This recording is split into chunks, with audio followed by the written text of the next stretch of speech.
Hello everyone, कैसे हैं आप सब। आई होप से कि आप सब बहुत अच्छे होंगे और आप सब अपने बोर्ड एग्जामिनेशन की प्रिपरेशन भी एज यूजुअल फंटेस्टिक तरीके से कर रहे होंगे। मेरे प्यारे बच्चों, आज का जो हमारा लेक्चर नंबर 15 होने वाला है वो as usual adjustment of capital के ऊपर ही होगा, जो कि बेसिकली रिलेट करता है रिटायरमेंट ऑफ पार्टनर से। यहाँ पर बेसिकली एडजस्टमेंट ऑफ कैपिटल के अंदर बेटा हम ऑलरेडी अपना केस 1 एंड केस 2 कंप्लीट कर चुके थे। बट नाउ आज की क्लास में बेटा हम अपने एडजस्टमेंट ऑफ कैपिटल का केस नंबर 3 स्टार्ट करेंगे एंड आई होप सो कि आप इस केस थर्ड को भी बहुत अच्छे तरीके से लर्न एंड अंडरस्टैंड करेंगे। तो विदाउट एनी डिले चलिए स्टार्ट करते हैं।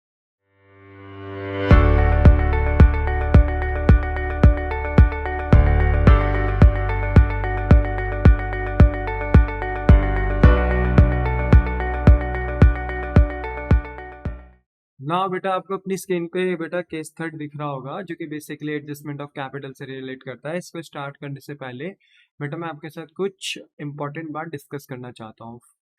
मेरे बच्चे, अभी तक जो आपने case 1 case 2 adjustment of capital का किया है, जो सॉल्व आउट कर कर आप आए हो, क्या आपने उसमें एक चीज नोटिस करी बेटा? एडजस्टमेंट ऑफ कैपिटल के लिए सबसे ज्यादा इंपॉर्टेंट होता है नई फर्म के कैपिटल। अगर आपको नई फर्म के कैपिटल पता है तो आप अपने रिमेनिंग पार्टनर्स, ऐसे पार्टनर जो आगे भी पार्टनरशिप फर्म को चलाएंगे, उनकी आप नई कैपिटल इजीली फाइंड आउट कर सकते हो और फिर नई कैपिटल को जो रिमेनिंग पार्टनर्स की आती है उनको फिर ओल्ड कैपिटल से यानी एडजस्टेड कैपिटल से कंपेयर कर कर आप अपनी एडजस्टमेंट ऑफ कैपिटल के क्वेश्चनों को कर सकते हो। बट मेरे बच्चे, आप मुझे एक बात बताइए, जो केस 1 था उसमें क्या total capital of new firm given होती थी? द आंसर इज यस, वहां में नई फर्म की कैपिटल गिवन होती थी। केस 2 में बेटा क्या हमें नई फर्म की कैपिटल गिवन होती थी? नहीं। तो वहां पर हम क्या करते थे बेटा, जो भी हमारे रिमेनिंग पार्टनर्स होते थे उनकी हम एडजस्टेड कैपिटल लेते थे। याद है आपको? अभी हम केस 2 कंप्लीट करके आए, तो हम अगर नई फर्म की कैपिटल निकालना चाहते हैं एज पर केस 2, तो वहां पर बेटा हम एडजस्टेड कैपिटल लेते हैं अपनी रिमेनिंग पार्टनर्स के, और उन्हीं की एडजस्टेड कैपिटल को ऐड कर कर हम अपनी नई फर्म के कैपिटल को फाइंड आउट करते थे, और उसी नई फर्म की कैपिटल को नए रेशो में बांट के अपने रिमेनिंग पार्टनर्स की नई कैपिटल को कैलकुलेट करते थे। फिर उसी नई कैपिटल को रिमेनिंग पार्टनर्स के ओल्ड यानी एडजस्टेड कैपिटल से कंपेयर किया जाता था और कैपिटल को एडजस्ट किया जाता था। सेम बेटा यहाँ केस थर्ड में भी हमें नई फर्म की कैपिटल चाहिए। तो यहाँ पर ना बेटा, अगर हमें एडजस्टमेंट ऑफ कैपिटल करना है तो नए फर्म की जो कैपिटल होगी वो किस तरीके से निकलेगी? देखो लिखा है, when total capital of new firm is to be same as before the retirement. तो यहाँ पर बोला गया है बेटा कि जब भी कोई पार्टनर रिटायर्ड होता है तो रिटायरमेंट लेने से पहले जो पार्टनरशिप फर्म में कैपिटल चल रही होती है, उसी कैपिटल को हम यहाँ पर नई फर्म की कैपिटल मान लेंगे। सर हम समझे नहीं। जैसे देखो बेटा, ये एक बैलेंस शीट इन्होंने दी है 31 मार्च 2023 को, और 31 मार्च 2023 को आपका अरुणा जो पार्टनर है वो रिटायर्ड हो रहा है। तो यहाँ पर ना बेटा देखो, जो 31 मार्च को जिस दिन पार्टनर रिटायर्ड हो रहा है उस दिन आपको ये देखना है कि पूरी पार्टनरशिप फर्म में कैपिटल क्या थी। तो देखो, अरुणा के 2 लाख थी, करुणा के 3 लाख थी, वरुणा के 2 लाख थी, तो टोटल फर्म में कैपिटल कितनी इन्वेस्टेड थी? 7 लाख। तो यही जो टोटल कैपिटल इन्वेस्टेड थी, बोलते हैं ना कि रिटायरमेंट की डेट पे, इसी को ही ना बेटा हम नई फर्म की कैपिटल मान लेंगे कि हमारी नई फर्म की कैपिटल भी क्या है? 7 लाख है। तो देखो कितना आसान है ना। यानी रिटायरमेंट डेट पे जो भी कैपिटल आपको पुरानी बैलेंस शीट में दिख रही है, total capital, I repeated, total लेनी है, तो जो टोटल कैपिटल है वही आप अपनी नई फर्म के कैपिटल मान लोगे। तो देखो केस 1 में आपने देखा था कि क्वेश्चन खुद से नई फर्म की कैपिटल देता था तो आसान हो जाता था। केस 2 में नहीं देता था तो वहां पर आप रिमेनिंग पार्टनर्स के एडजस्टेड कैपिटल लेते थे, उन्हें प्लस करते थे और नई फर्म की कैपिटल निकाल देते थे। यहाँ पर तो बेटा नई फर्म की कैपिटल आपको कैसे निकालनी है? जो भी रिटायरमेंट की डेट पे पार्टनरशिप फर्म के पास टोटल कैपिटल इन्वेस्टेड है, वही टोटल कैपिटल मेरे बच्चे क्या मान ली जाएगी? नई फर्म की कैपिटल मान ली जाएगी। तो है ना बात? बताओ सिंपल। तो यही बेटा आपका केस थर्ड है। और अगर आपको पता है कि यहाँ पे नई फर्म की कैपिटल है 7 लाख, तो इसको नए रेशो में बांट देना है और रिमेनिंग पार्टनर्स की अपनी नई कैपिटल कैलकुलेट कर लेनी है।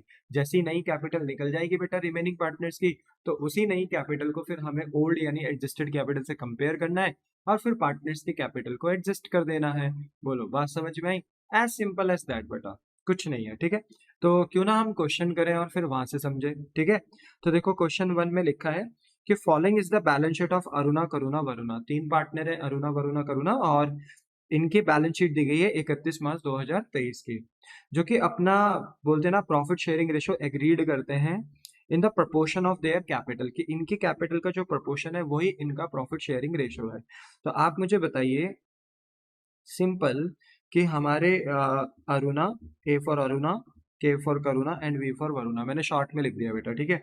तो अगर देखा जाए तो इनका जो कैपिटल था वो कितना था, 2 लाख, ठीक है, 3 लाख एंड 2 लाख, है ना। तो अगर हम 50 से 50 कैंसिल कर दें तो हमारा रेशियो क्या बचेगा बेटा, 2:3:2। तो हमारे कहने का मतलब है कि हमारा जो बोलते हैं ना प्रॉफिट शेयरिंग रेशियो था अरुणा करुणा वरुणा के बीच में, वो था 2:3:2, क्योंकि इन्होंने बोल दिया कि जो प्रॉफिट शेयरिंग रेशियो है वो in the proportion of capital है। तो हमने कैपिटल का प्रोपोर्शन निकाला यानी रेशियो निकाला और उसी को प्रॉफिट शेयरिंग रेशियो मान लिया। बोलो इतनी बात समझ में आई। और ये बैलेंस शीट दे रखी है बेटा हमारे तीनों पार्टनर्स की एज एट 31 मार्च 2023 की। लाइबिलिटी साइड बेटा कैपिटल्स दे रखे अरुणा करुणा वरुणा की 2 लाख 3 लाख 2 लाख और टोटल करके बाहर दे रखा है 7 लाख। जनरल रिजर्व दे रखा है, बहुत मजे की बात है, 35,000। ये फ्री रिजर्व है, फ्री प्रॉफिट होता है, आपको मैंने बताया था, बार बार हर क्वेश्चन में बताता हूँ बेटा कि ये जो लाइबिलिटी साइड आपको प्रॉफिट दिए हैं बेसिकली 4 टाइप के प्रॉफिट हो सकते हैं, PNL, general reserve, workman compensation reserve and IFR. तो जो पीएनएल और जनरल रिजर्व होते हैं ना ये फ्री प्रॉफिट्स होते हैं, बिजनेस इन्हें कहीं भी बोलते हैं ना कि किसी भी पर्पस के लिए यूज कर सकती है। तो इसलिए बेटा कि अगर हमें पीएनएल और जनरल रिजर्व दिखता है तो हम इसे डायरेक्ट पार्टनर्स के बीच में old partner in old ratio distribute कर देते हैं।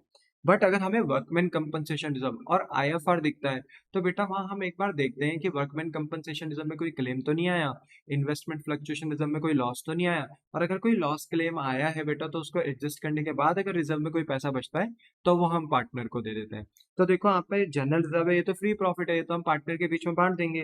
पर जो वर्कमैन कंपनसेशन फंड है ये है बेटा आपके पास 15,000, तो आप ना इसको डायरेक्ट अपने पार्टनर्स के बीच में डिस्ट्रीब्यूट नहीं कर सकते, पहले देखना पड़ेगा कि कोई क्लेम तो नहीं आया, और अगर कोई क्लेम आया होगा ना तो उसको इससे लेस कर देंगे वर्कमैन कंपनसेशन फंड से, और आफ्टर दैट अगर इसमें कुछ बच जाता है तो वो पार्टनर के बीच में बांटेंगे।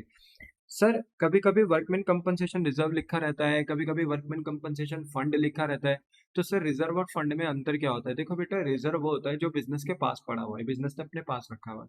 पर बिजनेस कहता है अपने पास रखा है तो क्या फायदा, इसको अगर बैंक बैंक में कहीं इन्वेस्ट कर देंगे तो 2 पैसे और आ जाएंगे। तो अगर हम अपने रिजर्व को बैंक्स में इन्वेस्ट कर देते हैं ना तो फिर वो रिजर्व नहीं फंड कहलाते हैं। फर्क देखो अकाउंटिंग के प्रोस्पेक्ट से यहाँ पर कोई फर्क नहीं पड़ता क्योंकि ट्रीटमेंट हमें सेम ही करना है। अगर वर्कमैन कंपनसेशन रिजर्व है तो भी, वर्कमैन कंपनसेशन फंड है तो भी, हमें बस ये देखना है क्लेम आया है कि नहीं आया। अगर आया है तो ठीक है लेस कर देंगे, नहीं आया है तो पार्टनर्स के बीच में बांट देंगे, बात खत्म। बोलो इतना बात समझ में आता है? हाँ।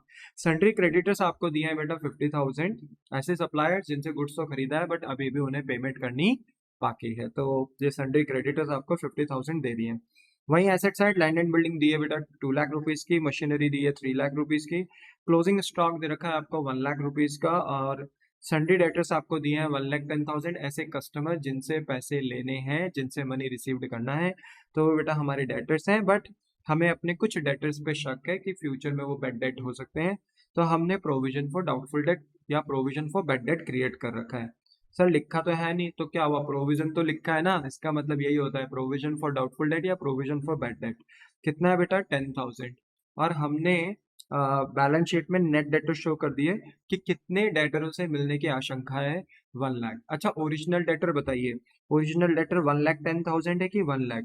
सर 1 लाख नहीं, नहीं बेटा ओरिजिनल 1 लाख नहीं है, ओरिजिनल ना 1,10,000 है। बताए क्यों?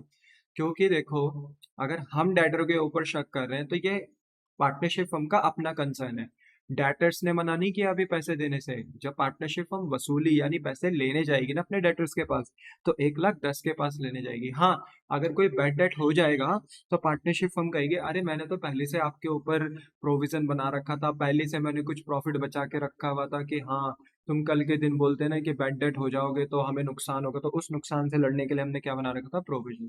पर प्रैक्टिकली जो वसूली करने जाएंगे, जो पैसा लेने जाएंगे ना बेटा, हम 1,10,000 के डेटर्स के पास जाएंगे, इसलिए ओरिजिनल डेटर 1,10,000 है और नेट डेटर्स आपके 1 लाख है। हाँ आप तब ओरिजिनल डेटर 1 लाख को कह सकते थे अगर ये प्रोविजन ना होकर बैड डेट होता। बैड डेट का मतलब है कि कंफर्म उन्होंने मुंह पर आकर सीधा मना कर दिया कि हम आपके पैसे नहीं दे सकते, तो तब आप कह सकते हो नेट भी 1 लाख है और ओरिजिनल भी 1 लाख है। आई होप सो कि आपको मेरी बात समझ में आई हो। फिर भी बेटा अगर कोई डाउट रह जाए, कोई प्रॉब्लम रह जाए तो आप बोलते हैं ना वीडियो के अपलोडेड होते साथ वीडियो के कमेंट सेक्शंस में आप अपने डाउट पूछ सकते हैं, ठीक है। कैश एट बैंक आपको दिया है, कैश एट बैंक का मतलब है बैंक बैलेंस आपके पास कितना पड़ा है, 1 लाख रुपीज का पड़ा हुआ है। टोटल बैलेंस शीट का करके दे रखा है बेटा 8 लाख। अब देखा जाए तो ये पूरा बैलेंस शीट का सिनारियो इन्होंने दे दिया, प्रॉफिट शेयरिंग रेशियो दे दिया, बता दिया हमारे पास दो प्रॉफिट्स हैं, एक जनरल रिजर्व एक वर्कमैन कंपनसेशन फंड, कैपिटल्स दे रखी है, ठीक है, एसेट्स दे रखे हैं, बैंक बैलेंस दे रखा है। तो हमें कुछ बेसिक बेसिक बातें यहाँ से पता चल गई।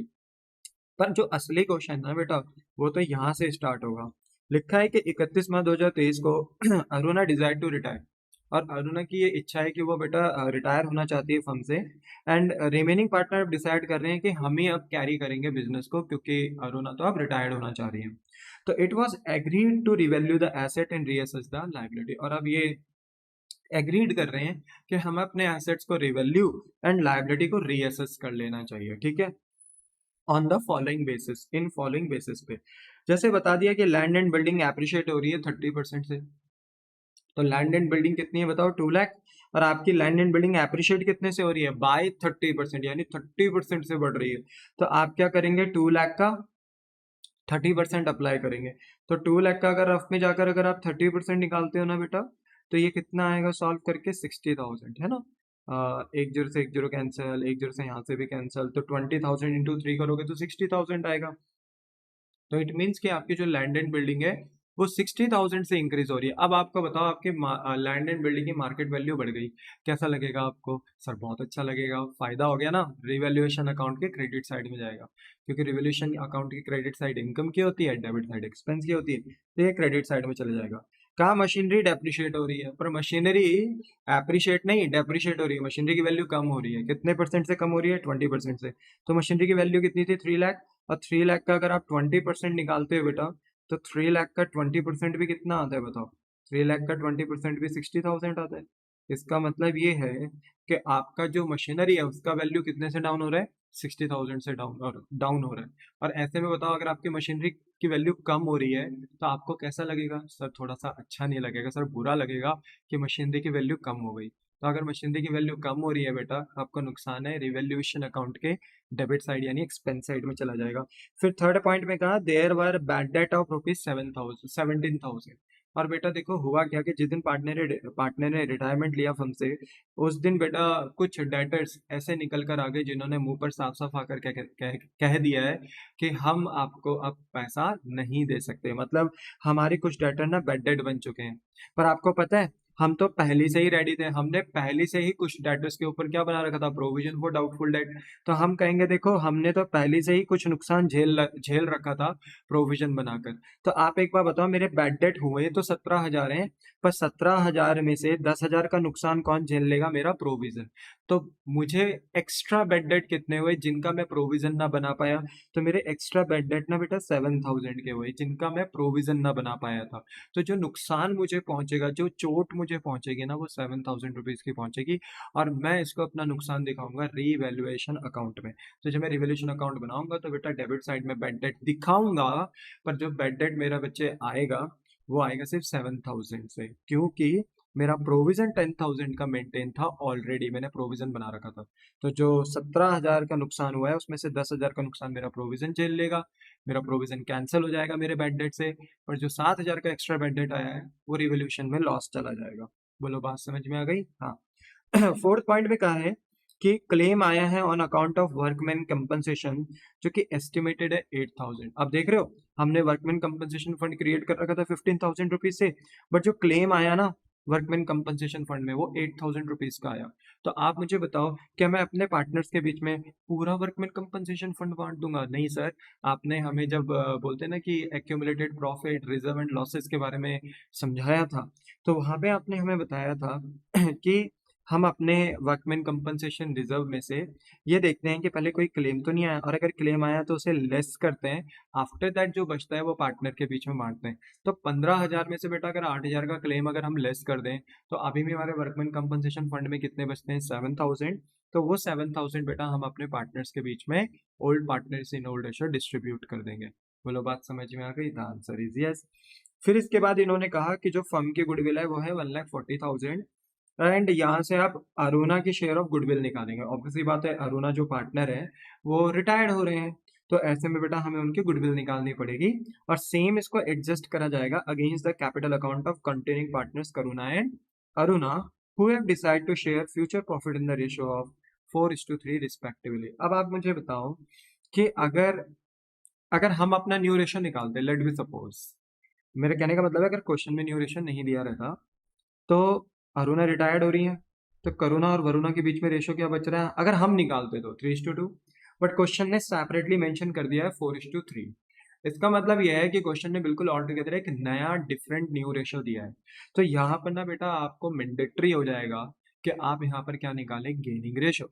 अगर मैं न्यू रेशियो नहीं देता ना बेटा आपको, तो जो करुणा वरुणा के बीच में रेशियो बच गया है, तो हमने जब न्यू रेशियो निकालना सीखा था रिटायरमेंट ऑफ पार्टनर में, जो हमारा लेक्चर नंबर फर्स्ट भी था, तो वहां पे हमने देखा था कि हमारे पास दो केस होते हैं, केस 1 केस 2। तो केस 1 हमें ये बोलता है कि अगर आपको क्वेश्चन में प्लेन इन्फॉर्मेशन दी है कि आपके पास ओल्ड पार्टनर है और एक पार्टनर रिटायर्ड हो रहा है, तो वहां पर आप न्यू रेशो कैसे निकाल सकते हो कि जो पार्टनर का रेशो, रिमेनिंग पार्टनर्स का जो रेशो बच गया वही न्यू रेशो और उसी को गेनिंग रेशो ले लो, तब आसान हो जाता काफी।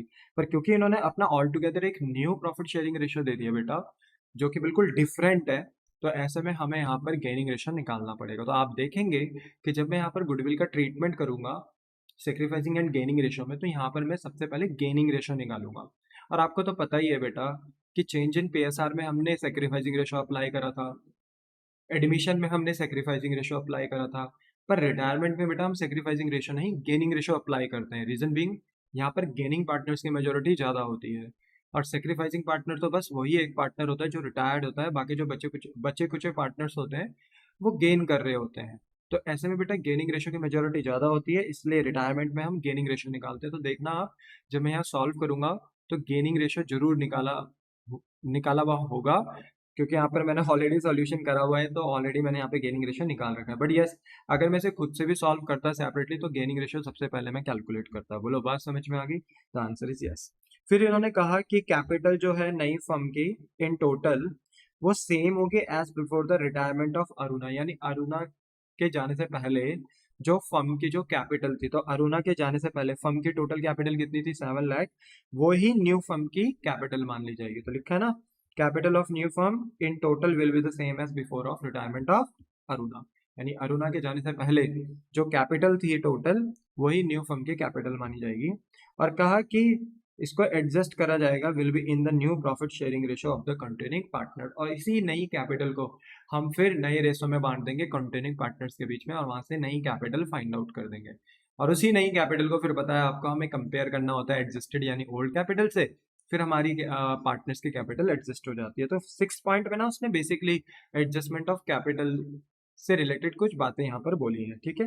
और 7th में कहा है कि amount due to Aruna be settled by paying ₹50,000 in cash, कि अरुणा को आपको 50,000 रुपए पे कर देने हैं इमिडिएटली कैश में, और ऑब्वियसली बात है हमारे पास बैंक बैलेंस है तो हम बैंक से पेमेंट कर देंगे, ओके।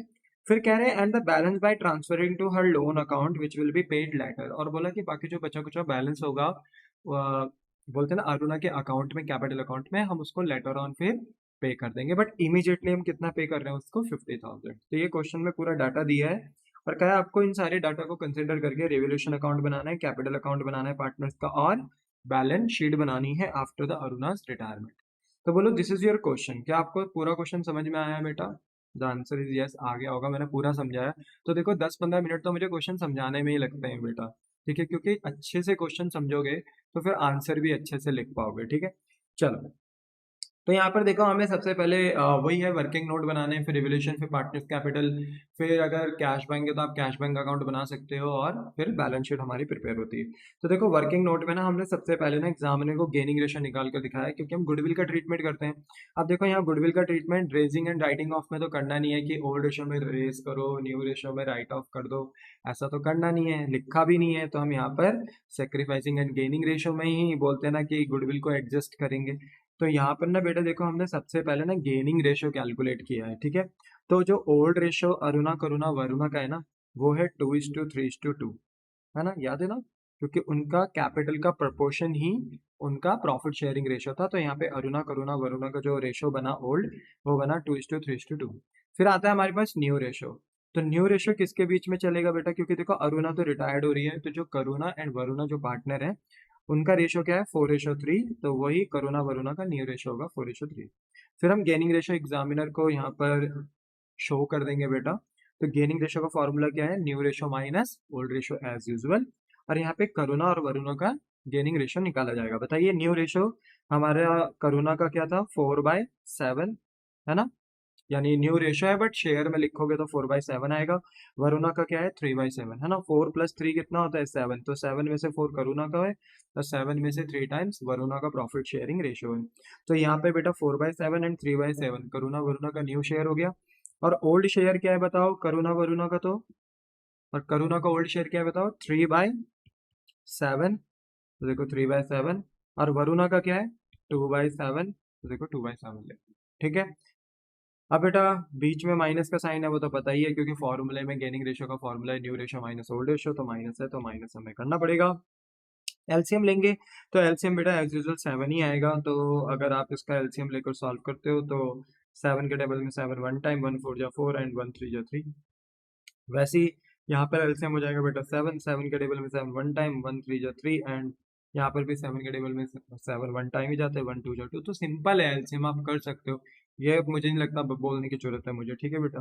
4 - 3 करेंगे तो कितना आएगा 1/7, 3 - 2 करेंगे तो ये आएगा 1/7। दोनों का आंसर पॉजिटिव आ रहा है बेटा, तो इट मीन्स कि ये गेनिंग रेशो को सपोर्ट कर रहे हैं। अगर मान लो आप सॉल्व करते और किसी पार्टनर का आंसर माइनस में आ जाता, माइनस वाली फिगर बड़ी हो जाती, तो इट मीन्स वो गेन नहीं, वो सेक्रीफाइस कर रहा है, इट मीन्स फिर वो गेनिंग रेशो को सपोर्ट नहीं कर रहा, फिर उसको भी गुडविल दी जाती, उतनी गुडविल दी जाती जितने से वो क्या कर रहे हैं सेक्रीफाइस। बट यहाँ पर दोनों पार्टनर हमारे क्या कर रहे हैं गेन, अमूमन मोस्टली गेन ही करते हैं बेटा जो रिमेनिंग पार्टनर्स होते हैं, तो इसलिए हमारे यहाँ पे गेनिंग रेशो ओपन हो गया, जो कि हो गया 1:1, क्योंकि दोनों के डिनोमिनेटर सेम है, तो यहाँ गेनिंग रेशो हमारा ओपन हो गया 1:1। इसके बाद बेटा सेकंड पॉइंट में हमने यहाँ पर ना अरुणा शेयर्स की गुडविल निकाली है, उसको एडजस्ट भी करा है गेनिंग रेशो में। तो हमने सबसे पहले बताया फर्म की गुडविल कितनी है 1,40,000। तो यहाँ पर ना बेटा ऑलरेडी हमें फर्म की गुडविल दे रखी है, फर्म की गुडविल कितनी है 1,40,000, तो हमने कॉपी किया और यहाँ पे पेस्ट कर दिया। फिर उसके बाद हमने यहाँ पे अरुणा की गुडविल निकाली है, हमने कहा अगर पूरे फर्म की गुडविल है 1,40,000 और अरुणा का शेयर है 2/7, तो अगर हम 1,40,000 का 2/7 निकालते हैं तो इट विल बी 40,000। और अगर अरुणा की गुडविल बेटा 40,000 निकल कर आती है, तो मुझे बताओ अरुणा को ये गुडविल देगा कौन, तो ये देंगे from Karuna and from Varuna, ये नहीं, ये करुणा वरुणा से गुडविल ली जाएगी। तो देखो करुणा क्या बोलेगी, देखो भाई अरुणा तुमको मिलनी चाहिए 40,000 की गुडविल, बट मेरा जो गेनिंग रेशो है वो तो है 1:1, यानी मैं तो दूंगा भाई 1/2 से। तो करुणा ने जो गुडविल दी वो दी 40,000 का 1/2, यानी अगर आप सॉल्व करते हो 40,000 का हाफ ही हो गया बेटा, तो कितना होगा 20,000। वहीं बेटा जो वरुणा है, तो वरुणा भी कह रही है देख भाई अरुणा तेरे को 40,000 की गुडविल मिलनी चाहिए, मैं देने को तैयार हूँ, पर मैं उतना ही तो दूंगी ना जितने से मैं क्या कर रही हूँ गेन। तो वरुणा का जो गेनिंग रेशो है वो कितना है 1/2, तो 40,000 का ये भी हाफ ही हुआ बेटा, तो कितना हो गया 20, यानी दोनों इक्वली देंगे 20-20। तो अरुणा के पास कितनी गुडविल पहुंच जाएगी 40,000। तो ये हमारा ना पूरा एक वर्किंग नोट हो गया बेटा किसका गुडविल का। इसके बाद फिर हमने एडजस्टमेंट ऑफ कैपिटल करके दिखाया, और एडजस्टमेंट ऑफ कैपिटल में हम सबसे पहले total capital of new firm निकाल रहे हैं। तो यहाँ total capital of new firm क्या है बेटा, total capital of new firm है बेटा total capital as before Aruna retirement, की अरुणा की रिटायरमेंट से पहले जो टोटल कैपिटल थी फर्म की वही न्यू कैपिटल है, जो कि थी 7 लाख, तो 7 लाख को ही हम अपनी नई फर्म की कैपिटल मान लेंगे। फिर इसके बाद बेटा हम इसी नई फर्म की कैपिटल को डिस्ट्रीब्यूट कर देंगे नई रेशो में। अब आगे कौन चलेगा बेटा करुणा वरुणा, तो जो नया रेशो है 4:3 वो करुणा वरुणा के बीच में होगा। तो हमने 7 लाख को बेटा ना 4/7 3/7 यानी 4:3 में डिस्ट्रीब्यूट कर दिया। तो ये बेटा सॉल्व करते हो तो 7 से 7 लाख 1 लाख टाइम्स जाएगा, 1 लाख इंटू 4 करोगे तो 4 लाख, और सेम ये भी 1 लाख इंटू 3 करोगे, क्योंकि 7 से 7 लाख 1 लाख टाइम ही जाएगा, तो 1 लाख इंटू 3 करोगे तो 3 लाख आ जाएगा। तो देखो दोनों की क्या निकल कर आ गई, दोनों की निकल कर आ गई आपकी न्यू कैपिटल। बस अब न्यू कैपिटल निकल कर आ गई तो बात तो खत्म ही हो गई। अब बेटा नॉर्मली काम करना है, जैसे रिवोल्यूशन अकाउंट आप बनाते थे, पार्टनर्स कैपिटल आप बनाते थे, कैश बैंक बैलेंस शीट बनाते थे, वैसे ही आपको यहाँ पर करना है। तो देखो हमने सबसे पहले रिवोल्यूशन अकाउंट ड्रॉ किया, हमको पता है रिवोल्यूशन अकाउंट की दो साइड्स होती हैं, एक लेफ्ट हैंड साइड डेबिट की, राइट हैंड साइड क्रेडिट की। जो लेफ्ट हैंड साइड होती है रिवोल्यूशन की वो एक्सपेंस की होती है, क्रेडिट साइड इनकम की होती है। और रिवोल्यूशन अकाउंट का अनदर नेम क्या होता है बताओ, profit and loss adjustment account. तो याद रखना कभी कभी पेपर में बोल देते हैं prepare profit and loss adjustment account, तो इट मीन्स वो रीवैल्यूएशन अकाउंट बनाने के लिए ही बोल रहे हैं। ये मैंने आपको पहले भी बताया था, तो इसका ध्यान रखना, ठीक है। तो अब देखो, हमें बस क्वेश्चन में जाना है और क्वेश्चन में देखना है कि हमें रिवाइज्ड करने से क्या फायदा और क्या नुकसान हो रहा है। तो लैंड एंड बिल्डिंग हमारी बेटा 30% से बढ़ रही थी, जो कि 60,000 आ रहा था। तो 2 लाख का 30% अगर आप निकालते हो तो 60,000 आएगा। तो मेरे बच्चे देखो, हमारा फायदा हुआ। तो क्रेडिट साइड हमारी इनकम की होती है रिवोल्यूशन की, तो हमने लिखा बाय लैंड एंड बिल्डिंग, और 2 लाख का 30% निकाला तो कितना आया, 60,000। सिमिलरली बेटा यहाँ पे बोला गया है कि आपकी जो मशीनरी है वो डेप्रिशिएट हो रही है 20% से, और अगर आप अपनी मशीनरी का 20% निकालते हो तो ऐसे में मेरे बच्चे आपको हो रहा है नुकसान।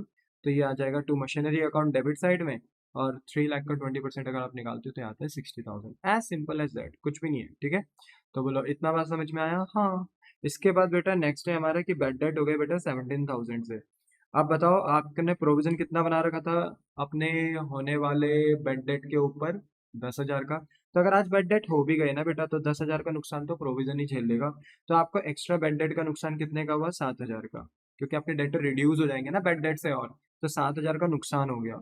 तो इसलिए मेरे बच्चे ये नुकसान रिवोल्यूशन अकाउंट के डेबिट साइड में आ गया। बोलो क्लियर है? Big thumbs up, yes. अब देखा जाए तो उसके बाद ना एक क्लेम आया था, और क्लेम ना बेटा एक तरीके से ना आपकी लाइबिलिटी भी होती है, ठीक है। देखो, क्लेम ऑफ वर्कमैन कंपनसेशन ये लाइबिलिटी होती है फर्म की। बट ना देखो, ये लाइबिलिटी थी, ये लाइबिलिटी बढ़ी, बट इससे होने वाले नुकसान, क्योंकि लाइबिलिटी बढ़ रही है, हमारा नुकसान हो रहा है, लाइबिलिटी बढ़ रही है। तो इस नुकसान को किसने झेल लिया बेटा? वर्कमैन कंपनसेशन फंड ने। पता है आपको, अगर वर्कमैन कंपनसेशन फंड नहीं होता ना, तो ये जो भी क्लेम आता है ये आपकी लाइबिलिटी थी, और लाइबिलिटी के होने से फिर आपको नुकसान होता, तो ये रिवोल्यूशन के डेबिट साइड में आ जाता, क्योंकि आपकी एक अनरिकॉर्डेड लाइबिलिटी पैदा हो जाती। पर क्योंकि आपने वर्कमैन कंपनसेशन फंड बना रखा था बेटा, इसलिए ये जो आपका वर्कमैन कंपनसेशन फंड के ऊपर जो लाइबिलिटी आया, ये फंड से ही लेस हो गया, और आपको कोई नुकसान नहीं पहुंचा, इसलिए रिवोल्यूशन अकाउंट में ये ट्रांसफर नहीं होगा, क्योंकि ये फंड से ही, ये लाइबिलिटी का नुकसान किससे लेस हो गया? फंड से ही लेस हो। बोलो, बात समझ में आ गई? Answer is yes. बाकी फिफ्थ पॉइंट आपको पता है मेरे बच्चे, ये गुडविल से रिलेटेड है, इसका सीधा ट्रीटमेंट हम गेनिंग रेशो में करेंगे, और हमने इसका वर्किंग नोट बना लिया है, और इसको हम पार्टनर्स कैपिटल अकाउंट में एडजस्ट भी करेंगे। 6 में उसने कहा कैपिटल एडजस्ट करनी है, वो हम कैपिटल निकाल चुके हैं, नई कैपिटल भी हमने निकाल ली है नई रिमेनिंग पार्टनर्स की। और 7th पॉइंट में बोला है कि आपको रिटायरिंग पार्टनर का इमीडिएट पे कर देना है 50,000, बाकी लोन मानना है। तो इसका तो कोई लेना देना रिवोल्यूशन से है ही नहीं। तो जो 5th पॉइंट देखो, जो 4th 5th 6th 7th है, इनका ना कोई संबंध नहीं बन पाया रिवैल्यूएशन से, इसलिए बेटा ये रिवोल्यूशन में नहीं गए। बोलो, बात समझ में आई? नाउ अब मुझे पता है यहाँ पर कुछ और तो आना नहीं है बेटा, तो अब मैं टोटल करूंगा कि कौन सी साइड बढ़ी है। तो देख कर ना बेटा साफ पता चल रहा है कि डेबिट साइड बढ़ी है 67,000, बट क्रेडिट साइड जो इनकम साइड है वो 60,000 है। तो आपका ना एक्सपेंस साइड हायर साइड पे है, यानी आपके एक्सपेंसेस के आइटम ज़्यादा है और इनकम के कम, तो आपको ना बेटा लॉस होगा, क्रेडिट में बैलेंस बचेगा, तो आप उसको लॉस मानेंगे, और ये लॉस आप ट्रांसफर कर देंगे पार्टनर्स कैपिटल अकाउंट में एज यूजुअल, क्योंकि यहाँ पे फिक्स कैपिटल मेथड, यानी पार्टनर फिक्स कैपिटल अकाउंट, यानी कैपिटल का अकाउंट अलग नहीं बनता, और पार्टनर्स के इनकम एंड एक्सपेंसेस के लिए करंट अकाउंट, यानी अलग से कोई separate account current account prepare नहीं होता। यहाँ पर एक ही अकाउंट बनाया जाता है, फ्लक्चुएटिंग कैपिटल मेथड, जो कि है partners capital account. Fluctuating capital method लग रहा है, एक ही अकाउंट बनता है, इसलिए कैपिटल भी यही, इनकम एक्सपेंस भी एक ही अकाउंट में कैपिटल अकाउंट में ट्रांसफर होते हैं। तो इसलिए ये जो प्रॉफिट है ना, ये करंट में ट्रांसफर नहीं होगा। आपको पता है कभी कभी करंट में भी जाता है जब फिक्स कैपिटल मेथड होता है, बट ये फ्लक्चुएटिंग कैपिटल मेथड है, क्योंकि पूरे क्वेश्चन में कहीं फिक्स नहीं लिखा था, करंट नहीं दे रखा था, तो हम कैसे यहाँ पर अपना बोलते हैं ना कि फिक्स कैपिटल मेथड फॉलो करते हैं। तो फ्लक्चुएटिंग है, इसलिए लॉस को ट्रांसफर करा पार्टनर्स कैपिटल में। बता सकते हैं लॉस कितना है? एक्सपेंस साइड है 67,000, इनकम साइड है सिर्फ 6,000, तो आपको लॉस हुआ बेटा कितने का? 7,000 का। तो देखो, यही लॉस अरुणा करुणा और वरुणा के बीच में बांट दिया।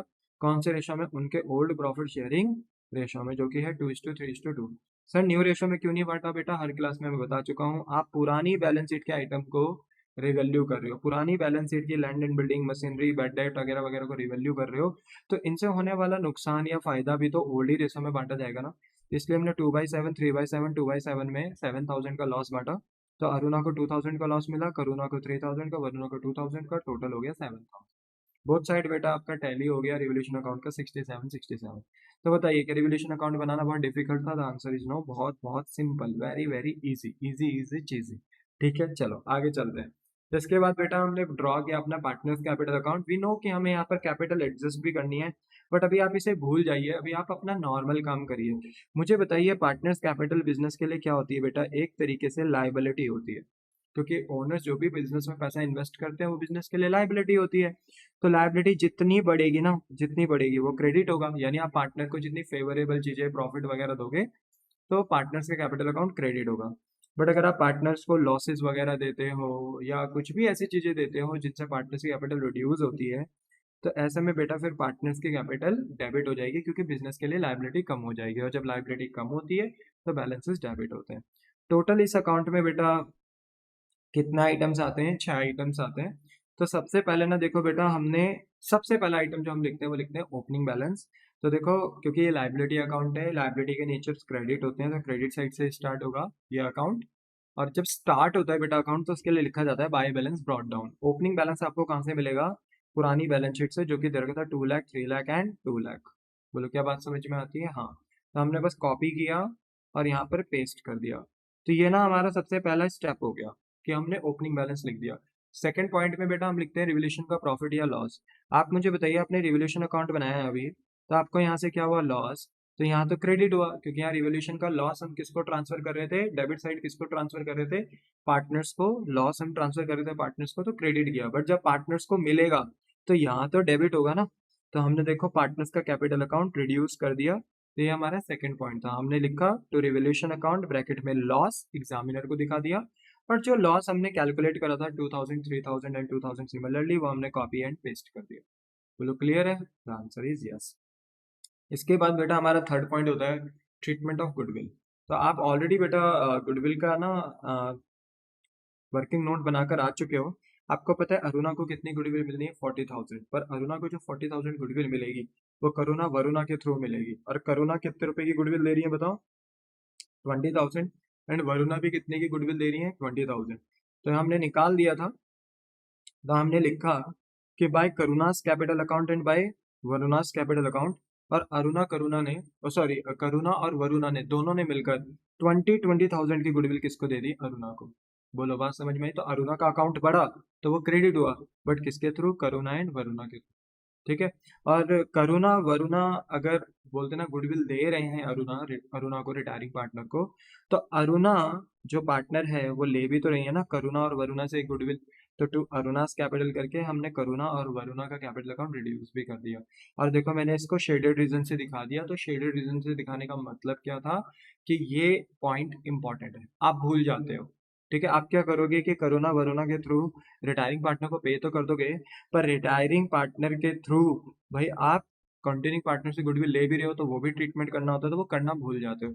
इसलिए मैंने यहाँ शेडेड रीजन कर दिया, तो आप इसको हमेशा याद रखना। तो this is your point number third.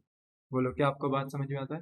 Fourth point होता है बेटा लुकआउट बैलेंस शीट। तो अगर हम बैलेंस शीट में जाए बेटा, तो बैलेंस शीट में ना हमें दो प्रॉफिट्स दिख रहे हैं। ठीक है, general reserve and workman compensation fund. तो जनरल रिजर्व तो 35,000 बेटा हम ओल्ड रेशो में बांट ही देंगे, 2/7, 3/7 एंड 2/7, और सबके डिनोमिनेटर में 7 आ रहा है। तो 7 से अगर 35 को काटते हैं तो 5,000 आता है। तो 5 2 जा 10, 5 3 जा 15 एंड 5 2 जा 10। तो देखो सिंपल है, आप आराम से कैलकुलेट कर सकते हो।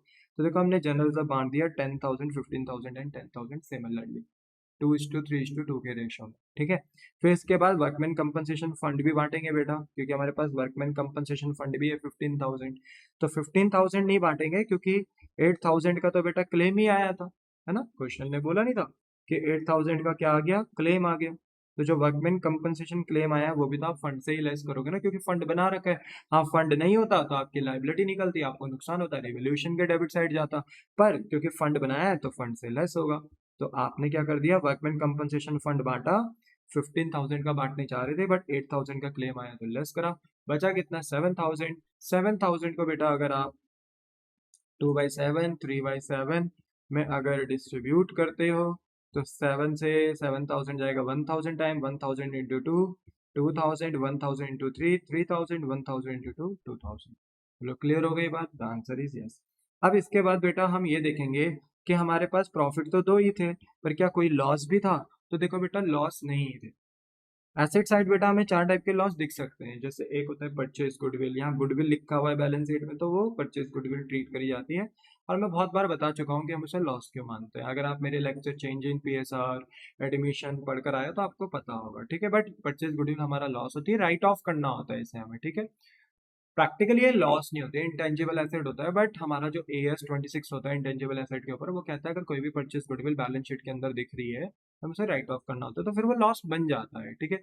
तो गुडविल, P&L का debit balance, preliminary expense and deferred advertisement expense, ये चार आपके पास लॉस होते हैं। हमें इन चारों में से कोई भी लॉस यहाँ पर दिखाई नहीं दे रहे हैं। दैट्स वाई बेटा हमने देखो ना पार्टनर्स के बीच में ना कोई लॉस नहीं बांटा, कोई लॉस नहीं बांटा, है ही नहीं कोई लॉस, तो क्या बांटेंगे। तो प्रॉफिट दे दिया हमने बट लॉस नहीं दिया, क्योंकि था ही नहीं।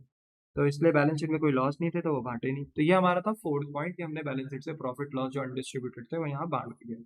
फिफ्थ पॉइंट होता है, ये देखो कि कोई पार्टनर, ठीक है, कोई पार्टनर बिजनेस के एसेट्स तो नहीं लेकर जा रहा।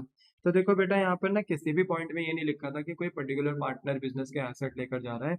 अगर कोई पार्टनर ना बेटा बिजनेस के ना एसेट लेकर जाता जाता तो मैं यहाँ पे उस एसेट का नाम लिखता, टू एसेट अकाउंट, जो भी एसेट का नाम होता, और फिर उन पार्टनर्स के कैपिटल में रिड्यूस भी कर देता, क्योंकि वो बिजनेस के एसेट लेकर तो जा रहे हैं पर बिजनेस को पैसे नहीं दे रहे हैं, तो बिजनेस फिर उनकी कैपिटल रिड्यूस भी कर देती। बट यस है नहीं, तो हम फिफ्थ पॉइंट स्किप कर देंगे। अब आता है हमारा सिक्स्थ यानी लास्ट पॉइंट, जहां पर हम रिटायरिंग पार्टनर का बैलेंस निकालते हैं। तो रिटायरिंग पार्टनर के बैलेंस को निकालने के लिए हमें सबसे पहले ना रिटायरिंग पार्टनर का बैलेंस फाइंड आउट करने के लिए टोटल करना पड़ेगा, यानी अकाउंट क्लोज करना पड़ेगा। तो यहाँ पे ना देखें कैपिटल अकाउंट है तो ऑब्वियसली बात है लाइबिलिटी यानी क्रेडिट साइड ही बड़ी होगी एज नेचुरल। तो यहाँ पे अगर आप ना अरुणा की क्रेडिट साइड का टोटल करते हो ना तो बेटा टोटल कर कर ये आएगा 2,52,000। प्लस कर दीजिए आप, मुझे लगता है इतना आप प्लस कर दोगे तो आराम से 2,52,000 तो निकाल ही लोगे। तो जो क्रेडिट का टोटल है ना वही डेबिट का टोटल हो गया 2,52,000। अब 2,52,000 में से अगर हम 2,000 लेस कर देना बेटा, क्योंकि रिवोल्यूशन का लॉस दिया था हमने अरुणा को, तो अरुणा के ना कैपिटल अकाउंट में ना 2,50,000 आ रहे हैं, यानी उसका जो बैलेंस निकल कर आ रहा है ना वो 2.5 लाख रुपए निकल कर आ रहा है। तो क्वेश्चन ने कह दिया है कि 2.5 लाख में से 50,000 आपको उसे इमीडिएटली पे करना है, इमीडिएटली पे करना है। तो अगर मुझे उसे इमीडिएटली पे करना है तो टू बैंक अकाउंट कर कर मैंने इमीडिएटली 50,000 पे कर दिया। बोलो कि आपको बात समझ में आती है। हाँ, पर जो अभी भी 2 लाख बच गए, क्योंकि 2,52,000 में से 2,000 तो रिवोल्यूशन के लॉस का माइनस हुआ, चलो तो 2.5 लाख का बैलेंस बचा, क्योंकि और कुछ लेस करने के लिए नहीं था, तो उसका 2,50,000 का बैलेंस आ रहा था।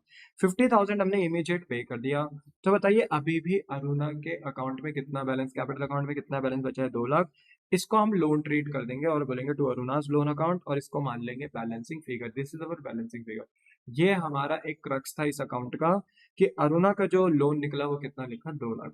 अच्छा, एग्जामिनर ऐसा भी तो कर सकता था ना कि वो यहाँ पे लिख देता कि अरुणा का जो अमाउंट है वो ट्रांसफर करना है लोन में कितना, 2 लाख, ये दे देता, पेमेंट के बारे में नहीं बताता, कहता लोन में कितना ट्रांसफर करना है, 2 लाख। तो अगर लोन में ट्रांसफर कितना करना है, 2 लाख, तो इट मीन पेमेंट फिर कितनी करनी है, 50,000, क्योंकि 2.5 लाख का बैलेंस आ रहा था। तुमने ये बता दिया लोन में कितना डालना है, तो वहां से हम ये पता कर लेंगे कि भाई बचा हुआ बैलेंस क्या कर दिया होगा, पे ही कर दिया होगा। और तुमने ये बताया है कि 50,000 पे की है, जो कि इस क्वेश्चन में बताया गया है, तो हम ये मान लेंगे कि बचा हुआ डिफरेंस क्या है, लोन। तो यानी अगर मैं ये बता दूं कि लोन में इतना ट्रांसफर करो तो बचा हुआ बैलेंस आप पेमेंट में मान लोगे, मैं ये बोल दूं कि इतना बैलेंस पे कर दिया है तो बचा हुआ बैलेंस क्या मान लोगे, लोन। ठीक है ना, तो बात समझ में आई। चलो मुझे लगता है समझ में आ गई होगी। फिलहाल यहाँ पे 50,000 की तुरंत पेमेंट करी तो अरुणा का बचा कुछ जो 2 लाख रुपए का बैलेंस था वो लोन बन गया। इसके बाद बेटा हम एज यूजल फिर करुणा और वरुणा का भी बैलेंस निकालेंगे, जो कि बैलेंस कैरिड डाउन होगा, और मेरे बच्चों से क्लोजिंग कैपिटल भी हम बोलते हैं। तो यहाँ पर करुणा वरुणा का अगर आपको क्लोजिंग बैलेंस निकालना है बेटा, तो आपको करुणा का क्रेडिट साइड और वरुणा का क्रेडिट साइड टोटल करना होगा, क्योंकि ये कैपिटल अकाउंट है, लाइबिलिटी अकाउंट है, तो क्रेडिट साइड बड़ी होंगी। तो क्रेडिट का टोटल करुणा वरुणा का आया 3,18,000 2,12,000, और यही आपका डेबिट का भी टोटल हो गया। फिर हमने करना कुछ नहीं है, डेबिट के टोटल से डेबिट फिगर्स लेस करनी है। तो यहाँ पर करुणा एंड वरुणा का बैलेंस निकल कर आ जाएगा। तो करुणा का ना बेटा जो क्लोजिंग बैलेंस निकल कर आया वो 2,95,000 आया, और वरुणा का 1,90,000 आया। तो ये आ गया टू बैलेंस कैरी डाउन, यानी एडजस्टेड कैपिटल। क्या आ गया, एडजस्टेड कैपिटल। ठीक है, इसको क्लोजिंग कैपिटल बोलते हैं, पर यहाँ क्योंकि एडजस्टमेंट ऑफ कैपिटल के सिनारियो चल रहे हैं बेटा, इसलिए हम इसको क्लोजिंग नहीं, इसको एडजस्टेड कैपिटल बोलेंगे। एक ऐसी कैपिटल जो सारे आइटम्स को, यानी सारे प्रॉफिट लॉसेस को एडलेस करने के बाद आए, यानी कैपिटल में जब सारे प्रॉफिट लॉस ऐड हो जाते हैं तो फिर आपके पास क्लोजिंग यानी एडजस्टेड कैपिटल आती है, तो इसी को हमने एडजस्टेड कैपिटल बोल दिया। फिर यही, क्योंकि देखो एडजस्टमेंट ऑफ कैपिटल का क्वेश्चन है, अगर ये नहीं होता तो हमारा क्वेश्चन बस खत्म हो गया था। यही हमारी क्लोजिंग कैपिटल होती है, हम इसे नई बैलेंस शीट में लेकर जाते हैं और कैपिटल दिखा देते हैं करोना वरोना की। पर क्योंकि बेटा ये एडजस्टमेंट ऑफ कैपिटल के क्वेश्चन हैं, तो हमारी तो न्यू कैपिटल ऑलरेडी निकल कर आ चुकी है बेटा, कितनी है 4 लाख एंड 3 लाख। तो इसलिए बेटा हम इस एडजस्टेड कैपिटल को ना अब एडजस्ट करेंगे। तो यहाँ पर ना मेरे बच्चे हम इसको आगे एज अ ट्रांसफर करेंगे ओपनिंग बैलेंस। तो ये जो क्लोजिंग एडजस्टेड कैपिटल है हम इसको क्या बना देंगे ओपनिंग, क्योंकि हमें नई कैपिटल से इसको एडजस्ट करना। तो बाय बैलेंस ब्रॉट डाउन लिख के 2,95,000 एंड 1,90,000 हम यहाँ पर राइट डाउन करेंगे। और क्लोजिंग कैपिटल ना हम अब अपनी किसको दिखाएंगे, क्लोजिंग कैपिटल नई कैपिटल को। तो नई कैपिटल हम कितनी निकाल चुके हैं बेटा करोना वरोना की, बताओ। मैंने अभी भी दिखाया था आपको कि 4 लाख एंड 3 लाख हम निकाल चुके हैं। तो बस हम इसे यहाँ कॉपी एंड पेस्ट कर देंगे 4 लाख 3 लाख बस। अब आप ये देखो, पहले कैपिटल कितनी थी कोरोना की, एडजस्टेड 2,95,000 ओल्ड, ठीक है। और उसे नई कितनी करनी है 4 लाख। तो एक बार बताओ उसे और कैपिटल कितनी लेकर आनी है, माइनस करके आप निकाल सकते हो। तो निकल कर आएगा डिफरेंस अमाउंट 1,05,000। इसका मतलब ये है कि करोना अपने घर से ना बेटा और एडिशनल कैपिटल लगाएगी। पर सर पिछला जो क्वेश्चन आपने केस 2 में कराया था, क्वेश्चन नंबर 2 वहाँ करंट अकाउंट से कर रहे थे। क्या सर हम यहाँ करंट अकाउंट से नहीं कर सकते, आपने बैंक से करा है। बेटा मैंने ना जब आपको एडजस्टमेंट ऑफ कैपिटल पढ़ाया था ना, केस 1 पढ़ाया था, या एडमिशन में भी मैंने एडजस्टमेंट ऑफ कैपिटल आपको करवाया था, तो मैंने ना आपको ऑलरेडी बताई हुई है बेटा ये बात कि करंट से हम तब तक एडजस्ट नहीं करते जब तक बोला ना गया हो। यहाँ पे बोला था कि हम कैपिटल को एडजस्ट तो करेंगे but new profit sharing ratio में करेंगे, और कहीं भी ये नहीं लिखा हुआ कि बैंक से कर रहे हैं, करंट से एडजस्ट कर रहे हैं। तो करंट तो कहीं मेंशन नहीं है ना स्पेसिफिकली, इसलिए हम बैंक से एडजस्ट कर देंगे। तो यहाँ पर बेटा हमने बाय बैंक अकाउंट करके एडिशनल कैपिटल लिख दी कि करुणा घर से और कैपिटल कितनी लेकर आ रही है 1,05,000। वही वरुणा का देखे तो वरुणा की पुरानी कैपिटल एडजस्टेड कैपिटल 1,90,000 है, बट उसे नई कैपिटल करनी कितनी है बेटा वरुणा को 3 लाख। तो वरुणा घर से और कितनी कैपिटल लेकर आएगी, तो डिफरेंस अमाउंट आप निकाल सकते हो 1,10,000। पहले कैपिटल कम थी ना, अब कैपिटल ज्यादा करनी है, कैसे होगी, जब घर से आप और पैसा इन्वेस्ट करोगे एडिशनल कैपिटल लेकर आओगे। तो इसका भी डिफरेंस अमाउंट 1,10,000 जो था वो एडिशनल कैपिटल ट्रीट कर दिया गया। फिर टोटल आप कर सकते हो बेटा, क्योंकि यहाँ पर क्लोजिंग ही कैपिटल बड़ी थी, तो दोनों तरफ का टोटल 4 लाख एंड 3 लाख आया, ठीक है। इसके बाद हम कैश बैंक अकाउंट बना सकते हैं, बट बेटा मैंने यहाँ पे ना कैश बैंक अकाउंट बनाया नहीं, मैंने यहाँ पर बताया है कि आप शॉर्टकट तरीके से भी कर सकते हो। हाँ, जिन बच्चों को अगर अकाउंट ही बनाना है तो लो, मैंने उनके लिए यहाँ पे एक अकाउंट भी बनाया है। तो देखो अगर आप बैंक अकाउंट बना रहे हो, प्रॉपर बैंक अकाउंट बना रहे हो, मुझे तो लगता है बना लेना चाहिए क्योंकि अकाउंट की अच्छी नॉलेज होती है बेटा। बट फिर भी चाहे तो आप इसका शॉर्टकट भी कर सकते हो, वो भी मैं अभी बताऊंगा। और कुछ एक दो क्लासेस में मैंने बताया भी था कि हम शॉर्टकट तरीके से बैंक अकाउंट कैसे बना सकते हैं, without preparing account bank account का बैलेंस कैसे निकाला जा सकता है, शॉर्टकट तरीके से बताया था। बट फिर भी अगर आप प्रॉपर बैंक अकाउंट बनाते हो, तो बैंक अकाउंट बिजनेस के लिए क्या होता है मेरे बच्चे, एसेट। और एसेट जितने बढ़ते हैं डेबिट होते हैं और जितने घटते हैं क्रेडिट, यानी जितना बैंक में पैसा आएगा डेबिट और जितना जाएगा क्रेडिट। तो क्या आपके पास क्या ऑलरेडी बैंक बैलेंस था, ऑलरेडी पुरानी बैलेंस शीट में, हाँ। कितना बैंक बैलेंस था 1 लाख, तो आपने इसको लिखा टू बैलेंस ब्रॉट डाउन, क्योंकि ये एसेट है तो डेबिट साइड से स्टार्ट होगा, to balance brought down 1 lakh. फिर आप ये देखो कि कहीं से पैसा आया या कहीं को पैसा गया, हाँ। देखो हमने ना कैपिटल एडजस्ट करी है, तो करुणा और वरुणा घर से पैसे लेकर आ रहे हैं 1,05,000 एंड 1,10,000, इनसे इनकी कैपिटल बढ़ी, पर बिजनेस के पास बैंक बैलेंस भी तो बढ़ गया ना, बिजनेस के पास बैंक भी आ गया। और अरुणा जो है, अरुणा को हमने कितनी पेमेंट करी 50,000। तो अरुणा को पेमेंट करी है, कैपिटल अकाउंट रिड्यूस करा 50,000 से, बट बिजनेस का बैंक बैलेंस रिड्यूस हुआ होगा। तो देखो करुणा और वरुणा अपनी कैपिटल के थ्रू तो 1,05,000 1,10,000 लेकर आए, जो उनकी कैपिटल एडजस्ट हुई लेकर आए। पर अरुणा को तो हमने 50,000 पे किया ना, तो भाई अरुणा's कैपिटल 50,000। अब अगर आप सारी चीजें प्लस करते हो, डेबिट साइड में ये पैसा आया है, क्रेडिट साइड में ये पैसा गया है, तो जो क्लोजिंग बैलेंस बचेगा वो कितना बचेगा 2,65,000। और सिंपल ना रफ में जाकर भी आप ये निकाल सकते थे कि अगर ओपनिंग बैलेंस 1 लाख है और करुणा 1,05,000 रुपये लेकर आई और वरुणा 1,10,000 रुपये लेकर आई और अरुणा को कितना पे कर दिया 50,000, तो ऐसे में जो क्लोजिंग बैलेंस आएगा बैंक का वो कितना आएगा 2,65,000। समझे, ओपनिंग बैलेंस कितना था 1 लाख, फिर करुणा कितनी capital lie adjustment of capital के थ्रू 1,05,000 लेकर आई तो बिजनेस का बैंक बैलेंस बढ़ा। वैसे ही वरुणा भी लेकर आई तो बिजनेस का बैंक बैलेंस बढ़ गया 1,10,000। अरुणा को बेटा पे किया 50,000 तो बैंक बैलेंस घट गया। अल्टीमेटली बैंक बैलेंस कितना बचा 265। तो आप अकाउंट भी बना सकते हो, शॉर्टकट में भी कर सकते हो। तो इस क्वेश्चन में ना मैंने शॉर्टकट करके दिखाया, ठीक है, कि आप शॉर्टकट तरीके से भी कर सकते हो। तो यहाँ बैंक बैलेंस नहीं बनाना। तो अगर कोई बच्चा ये समझता है कि मुझे टाइम बचा लेना चाहिए, टाइम कम है, तो आप बैंक अकाउंट मत बनाओ, कोई दिक्कत नहीं है, मार्क्स तो आपको पूरे ही मिलने हैं, क्योंकि अल्टीमेटली तो आप फिर बैलेंस शीट के अंदर शो करोगे ना कितना पैसा आया कितना पैसा गया, प्लस माइनस करके दिखाओगे, तो कोई फर्क नहीं पड़ता। बट अगर मेरी मानो तो आप बैंक अकाउंट बना लो, क्योंकि उससे कंसेप्ट क्लैरिटी सही रहती है। फिर बेटा इसके बाद हमने अल्टीमेटली फिर बैलेंस शीट ड्रॉ करी, new balance sheet as at 1 April 2023। आप चाहें तो 31 मार्च 2023 भी लिख सकते थे, जिस दिन पार्टनर रिटायर्ड हो रहा है। मैंने 1 अप्रैल लिख दिया, कोई दिक्कत नहीं, एक दिन का अंतर होता है, ट्रांजिशन डेट होते हैं बेटा, एक दिन में कोई यहाँ पर चीजें बिगड़ती नहीं है। तो 1 अप्रैल को आप बना लो बैलेंस शीट, या 31 मार्च 2023 को, सेम बात है। फिर यहाँ पर लाइबिलिटीज अमाउंट, एसेट अमाउंट हमने यहाँ पर बैलेंस शीट ड्रॉ करी। सबसे पहले बेटा लाइबिलिटी साइड में हम कैपिटल लिखेंगे करुणा वरुणा की, जो कि है 4 लाख 3 लाख, जो कि नई कैपिटल आई थी, टोटल करके वही 7 लाख। और देखो ना, था भी वही, जो पुरानी फर्म की कैपिटल है 7 लाख, वही नई फर्म की रहेगी, तो देखो यहाँ 7 लाख किया है। फिर उसके बाद अरुणा को हमने कितनी पेमेंट अभी भी कितनी करनी बाकी है बेटा, 2 लाख। ये बिजनेस की लाइबिलिटी है, तो बिजनेस ने अरुणा का लोन 2 लाख रुपए लाइबिलिटी साइड दिखाया। फिर अगर और बैलेंस शीट देखनी है तो उसके लिए आपको जाना पड़ेगा बैलेंस शीट में। तो देखो जर्नलिज्म तो आपने बांट दिया, देखो कैपिटल तो अपडेट हो चुका है, वो छोड़ दो। जर्नलिज्म आप बांट चुके हो, ये नहीं आएगा। वर्कमैन कंपनसेशन फंड आप बांट चुके हो 7,000 रुपए का, बट 8,000 रुपए का क्लेम आया था। तो जो क्लेम आया था ना, वो लाइबिलिटी है बेटा आपकी, और जो लाइबिलिटी है ना, आप उसको लाइबिलिटी साइड दिखाओगे, क्योंकि वो पे करना है। तो 8,000 से आपने वर्कमैन कंपनसेशन क्लेम दिखाया 8,000, बट सर वो तो वर्कमैन कंपनसेशन फंड से माइनस हो गया था।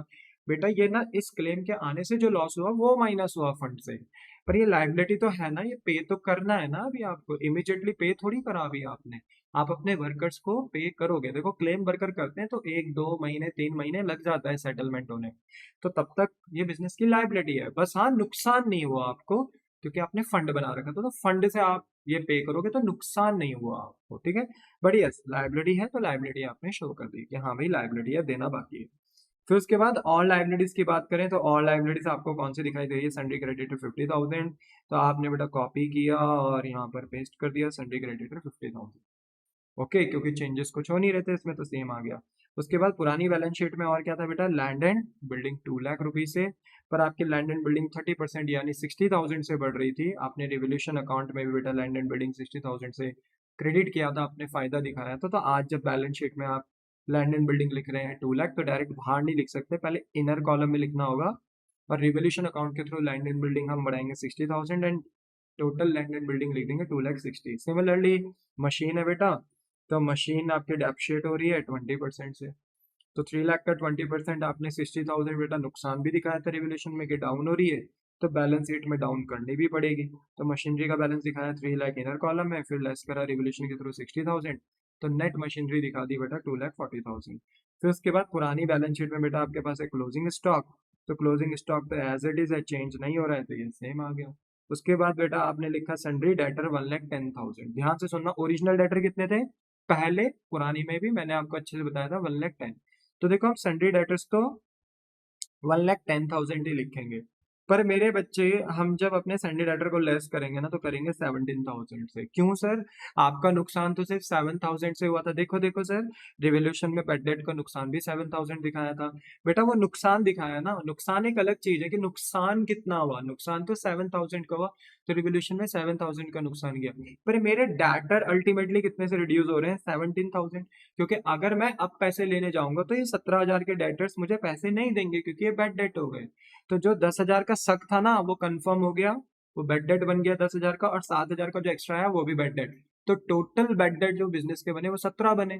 तो जब हम नई बैलेंस शीट बनाएंगे तो हम लोगों को बोलेंगे देखो भाई, 1,10,000 रुपए के हमारे डेटर्स हैं, पर कंफर्म लोगों ने कितना मना कर दिया है, 17,000। तो अब पैसा मिलेगा कितने डेटर से, 93,000 के डेटर से।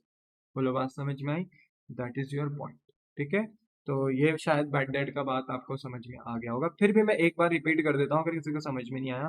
देखो प्रोविजन है 10,000 रुपीज का, तो ये शक था ना पहले, बट आज जब पार्टनर रिटायर्ड हुआ तो कंफर्म हो गया 17,000 के बैड डेट। हाँ, क्योंकि आपने प्रोविजन बना रखा था तो आपको नुकसान सिर्फ 7,000 रुपीज से हुआ, तो रिवोल्यूशन की डेबिट साइड बैड डेट का नुकसान 7,000 गया। बट जब आप बैलेंस शीट प्रिपेयर करोगे अपनी, तो बैलेंस शीट में ना हम ओवरऑल पोजीशन दिखाते हैं, तो ओवरऑल पोजीशन डेटर की क्या है कि डेटर से ना 17,000 रुपये नहीं मिलेंगे अब, तो आपको ना अपने डेटर्स बैलेंस शीट से 17,000 लेस करने पड़ेंगे, और 1,10,000 रुपीज अगर 17,000 लेस करेंगे तो ये 93,000 आएगा। यानी अब आपको अपने डेटर से पैसे कितने मिलेंगे? 93। चलो मैं एक क्वेश्चन पूछता हूँ, बताइए ओरिजिनल डेटर कितने हैं, 1,10,000 की 93? सर 1,10,000 नहीं, ओरिजिनल डेटर आपके 93 हैं, क्योंकि कितने डेटर से पैसा मिलेगा? अब 93, क्योंकि ये 17,000 के जो डेटर्स हैं ये बैड डेट्स हो गए, कंफर्म मना कर दिया इन्होंने। तो मेरे ओरिजिनल भी 93 है और यहाँ पर नेट भी मेरे 93 है। बोलो बात समझ में आ गई? हाँ। अब अगर नेक्स्ट उसकी बात करें तो नेक्स्ट हमारे पास कैशेड बैंक है। तो कैशेड बैंक हमारे पास कितना था? 1,00,000, पर अपडेट हो गया 265 हो चुका है। हमने अकाउंट भी बनाया, बट अगर आप शॉर्टकट तरीके से करना चाहते हो तो ओपनिंग बैलेंस है 1,00,000। ठीक है, करुणा वरुणा अपनी कैपिटल एडजस्टमेंट होने के दौरान कितनी कैपिटल और लेकर आए? 1,05,000, 1,10,000। इसका ट्रीटमेंट बैंक से ही हुआ है, एडिशनल कैपिटल है ना, तो इससे और पैसा आया बिजनेस के पास। 50,000 बेटा हमने रिटायरिंग पार्टनर को भी पे करे, तो अल्टीमेटली 265 आया। तो आप शॉर्टकट तरीके से भी कर सकते थे, कोई गलत नहीं है, बिल्कुल चंगा है। ठीक है, अब देखो तो मुझे ऐसा लगता है मैंने सब कुछ कर दिया, डेफिनेटली सी बात है कर भी दिया, बट अपने आप को सेफ जोन में रखना बेटा। हमेशा टोटल करने से पहले बैलेंस शीट का एक बार अपने रिवोल्यूशन अकाउंट को क्रॉस वेरीफाई कर लेना। बताइए यहाँ कितनी एडजस्टमेंट करी? यहाँ पर आपने 3 एडजस्टमेंट करी। तो जो लॉस है, लॉस एडजस्टमेंट थोड़ी है, लॉस तो एक बैलेंस है जो निकाला आपने प्लस माइनस करके। टोटली आपके पास 3 एडजस्टमेंट है, और ये तीनों की तीनों एडजस्टमेंट बैलेंस शीट में होनी चाहिए, क्योंकि एसेट्स और लायबिलिटी का जो चेंज होता है वही रिवोल्यूशन में जाता है, जो फायदा नुकसान बनता है। तो अगर चेंज हुआ है तो बैलेंस शीट में भी चेंज हुआ होगा। तो देखो पहला चेंज लैंड एंड बिल्डिंग में आप कर चुके हो, दूसरा मशीनरी में कर चुके हो, तीसरा सैंडी लेटर में भी कर चुके हो, तो तीनों एडजस्टमेंट हो चुके हैं। अब अगर आप टोटल करते हो बेटा तो बैलेंस शीट का ना बोथ साइड इक्वल आ रहा है, लाइब्रेरी और एसेट 9,58,000, 9,58,000, चाहे आप टोटल भी कर दें इसका। बोलो क्या आपको बात समझ में आती है? तो ये क्वेश्चन बेटा बहुत अच्छा था, प्यारा सा था। ठीक है, आप चाहें तो इस क्वेश्चन को कॉपी कर लीजिए। ठीक है, ये स्क्रीन पे आपको क्वेश्चन दिख रहा होगा, इस क्वेश्चन को कॉपी कर लेना पॉज करके। ठीक है, और इसके बाद आप ये वर्किंग नोट्स ड्रॉ कर दीजिए इसके। ठीक है, इसके नोट्स बना दो अगर आप बना रहे हो तो, वैसे बनानी चाहिए क्योंकि लास्ट टाइम पे ना बेटा रिवीजन नोट्स होने चाहिए हमारे पास। ठीक है, तो ये हो गए। इसके बाद आप अपना रिवोल्यूशन अकाउंट का भी अकाउंट प्रिपेयर कर लीजिए, इसका भी नोट बना दीजिए वीडियो पॉज करके। ठीक है, इसके बाद आप पार्टनर्स कैपिटल अकाउंट का भी नोट बना दो, और बैलेंस शीट भी बना दो। ठीक, और अगर बैलेंस शीट से पहले आप बैंक अकाउंट बनाना चाहते हो तो ये आपका बैंक अकाउंट। बोलो क्लियर होगी बात? The answer is yes. तो चलो इसी के साथ बेटा हम अपना आज का लेक्चर करते हैं खत्म, और इसी के साथ हमारा केस थर्ड भी फिनिश होता है। दरअसल बेटा केस थर्ड के क्वेश्चंस ना एग्जाम में ज्यादा देखे ही नहीं गए। ठीक है, मतलब 13 साल में अगर मैं बात करूँ तो 13 साल में हार्डली, आज 2024 चल रहा है बेटा, तो 13 साल से मैं बच्चों को पढ़ा रहा हूँ, तो एट लास्ट मेरे बच्चे, मुझे 13 साल से कोई क्वेश्चन दिखाई नहीं दिया गया केस थर्ड का। केस वन आता है, केस टू भी आता है, बट केस थर्ड दिखाई नहीं दिया। तो इसलिए केस थर्ड ना बहुत रेयर आता है, तो क्योंकि 13 साल में आया नहीं, उससे पहले बेटा 2012 में जब मैंने 12th करी थी तो मैंने भी 10 साल के पेपर रिवाइज करे थे, तो क्वेश्चन ना मुझे दिखाई नहीं दिया। इसलिए मेरे बच्चे बस सेफ जोन के लिए कि हम इस क्वेश्चन को करके जाएं, एग्जाम में अगर आ जाए तो फिर हमसे ये छूटे ना। ठीक है, तो इसलिए हमने ये क्वेश्चन कर लिया। आई होप सो कि सबको समझ में भी आ गया होगा। तो आप रेगुलर इस क्वेश्चन की प्रैक्टिस करते रहना, और अगर ऐसा क्वेश्चन आपको दिखे एग्जाम में तो और डालना, अच्छे से कर डालना। ठीक है, चलो, तो इसी के साथ हमारा केस थर्ड फिनिश होता है बेटा। नेक्स्ट क्लास में हम मिलेंगे केस नंबर 4 के साथ, जो कि one of the most important आपका केस है, एडजस्टमेंट ऑफ कैपिटल का। तो आई होप सो कि आपको मेरी क्लास पसंद आती होगी बेटा, और आप इस वीडियो को ज़्यादा से ज़्यादा लाइक शेयर सब्सक्राइब भी करेंगे अपने दोस्तों के बीच में, अपने क्लासमेट्स के बीच में, और सबको एजुकेट करेंगे कि भाई सर हमारे पढ़ा रहे हैं, जाकर आप उनकी वीडियो देख सकते हो, चेकआउट कर सकते हो। उन्हें अच्छा लगेगा तो बेटा वो पढ़ेंगे, उनकी कॉल है, बट अगर आपको अच्छा लग रहा है तो आप अपने दोस्तों के बीच में शेयर कर सकते हो। आपके चेहरे पे स्माइल और जो बच्चे पढ़ रहे हैं मुझसे, उनके चेहरों पे स्माइल देखकर बेटा जो मुझे खुशी मिलेगी वही एट लास्ट मेरा रिवॉर्ड होगा। ठीक है, तो मिलता हूँ बेटा आपको नेक्स्ट क्लास में। टाटा बाय बाय, से